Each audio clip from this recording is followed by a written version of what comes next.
رمضان رمضان رمضان يا حبيب رمضان رمضان ليتك دوما قريب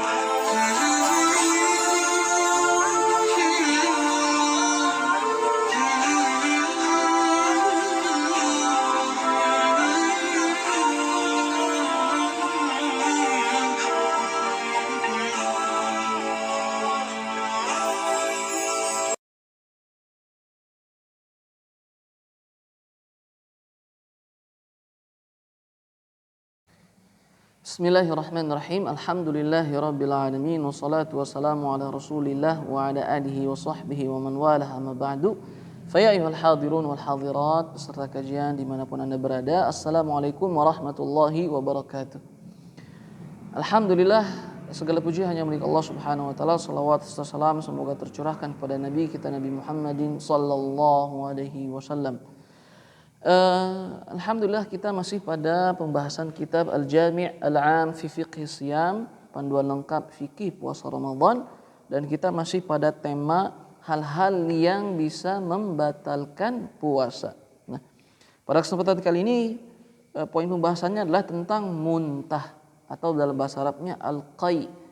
Al-qai'u artinya muntah. Kita lihat pertanyaan, muntah dengan sengaja apakah membatalkan puasa? Pendapat yang pertama yaitu pendapat Imam Ibnul Munzir. Beliau mengatakan batal dan wajib mengqadha. Muntah dengan sengaja itu batal dan wajib mengqadha. Imam Ibnul Munzir mengatakan dalam kitabnya yang beliau tulis yaitu kitab Al-Ijma', kumpulan ijma'nya ulama. Beliau mengatakan telah sepakat ulama kaum muslimin bahwasanya yang muntah dengan sengaja maka batal dan wajib mengqadha. Hadisnya adalah dengan dalil hadis yang mengatakan bahwa yang muntah tidak sengaja maka tidak batal, tapi jika sengaja maka batal dan wajib mengqadha. Hadis ini diriwayatkan oleh Imam Ahmad, Imam Abu Daud, Imam Tirmizi. Adapun pendapat yang kedua yaitu pendapat Imam Ibnu Qudamah rahimahullahu taala. Beliau mengatakan bahwasanya ada riwayat yang sampai kepada Abdullah ibnu Mas'ud dan Abdullah ibnu Abbas radhiyallahu taala anhum. Mereka dua adalah sahabatnya Rasul sallallahu alaihi wasallam, mengatakan muntah itu tidak membatalkan puasa. Dalilnya adalah dari Abi Sa'id Al-Khudri, Nabi sallallahu alaihi wasallam bersabda, ada 3 yang tidak membatalkan puasa, yaitu bekam, muntah, dan ihtilam, mimpi basah. Hadis ini diriwayatkan oleh Imam Tirmizi. Gitu.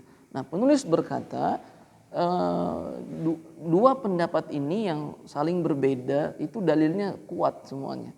Tapi penulis lebih memilih pendapat yang pertama, bahwasanya jika ada orang yang muntah dengan sengaja dia muntah, maka itu yang batal. Adapun jika tidak sengaja maka tidak batal. Itu hukum tentang muntah di siang hari Ramadan. Nah, pertanyaan berikutnya tema tentang bekam. Apakah bekam membatalkan puasa? Para ulama berbeda pendapat. Pendapat pertama, jumhur ulama mengatakan bekam itu tidak membatalkan puasa. Karena Ibnu Abbas berkata bahwa Rasul sallallahu alaihi wasallam pernah dibekam dalam keadaan puasa. Ini adalah mazhab Imam Abu Hanifah, Imam Malik, dan Imam Asy-Syafi'i. Pendapat kedua, bekam itu membatalkan puasa.